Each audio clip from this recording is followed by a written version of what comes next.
भारत सभ्यताओं का संगम।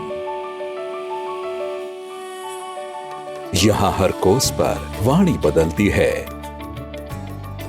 हर उत्सव का एक अलग रंग है, हर संगीत का अलग राग। यही मिलकर भारत की अद्वितीय संस्कृति गढ़ते हैं। यही विविधता हमारी आत्मा है, यही हमारी असली पहचान। और इसी पहचान को बिखरने से बचाने और इन अनगिनत रंगों को एक तिरंगे में पिरोने का असंभव कार्य संभव कर दिखाया था लौह पुरुष सरदार वल्लभ भाई पटेल ने।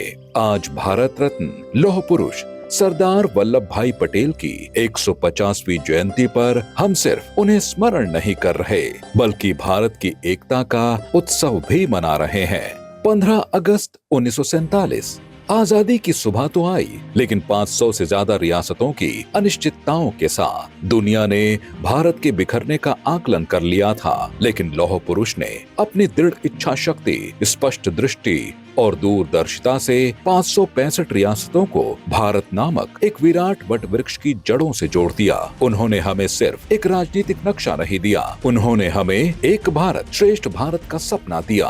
और आज 21वीं सदी में उसी सपने को, उसी लौह संकल्प को एक नई ऊर्जा मिल रही है। प्रधानमंत्री नरेंद्र मोदी ने एक भारत श्रेष्ठ भारत को सिर्फ एक नारा नहीं, बल्कि एक राष्ट्रीय मिशन बनाया है। उनका स्पष्ट मानना है कि समृद्धि की नींव सामाजिक समरसता पर ही टिक सकती है। हमारा देश एक रहे, अखंड रहे।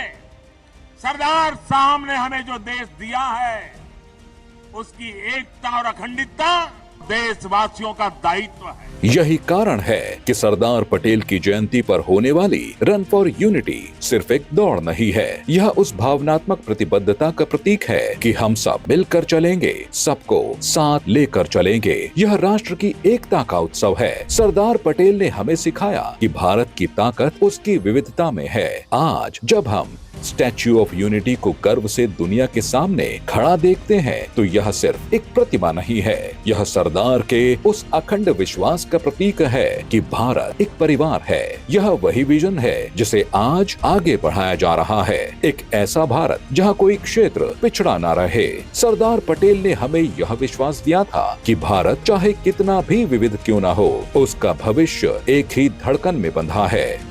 मैं आज तो ये आपको कहने के लिए आया हूं कि जो पुराना हिंदुस्तान, जिसके लिए कभी कभी हमें शर्मिंदा होना पड़ता है कि इतनी सदियों तक हम गुलाम रहे, लेकिन आज जो हम आजाद हुए हैं, वो आजाद हिंदुस्तान के सुपुत्रों का एक कर्तव्य है कि इसको फिर गुलाम बनने न दे और इसको फिर पीछे हटने न दे। आज 150वीं जयंती पर वह धड़कन और भी मजबूत है, क्योंकि यह सिर्फ अतीत की स्मृति नहीं, यह भविष्य का संकल्प है कि हम मिलकर ऐसा भारत गढ़ेंगे जहां हर नागरिक को समान अवसर मिले, जहां भारत सिर्फ मजबूत ही नहीं बल्कि दुनिया के लिए एक मिसाल बने।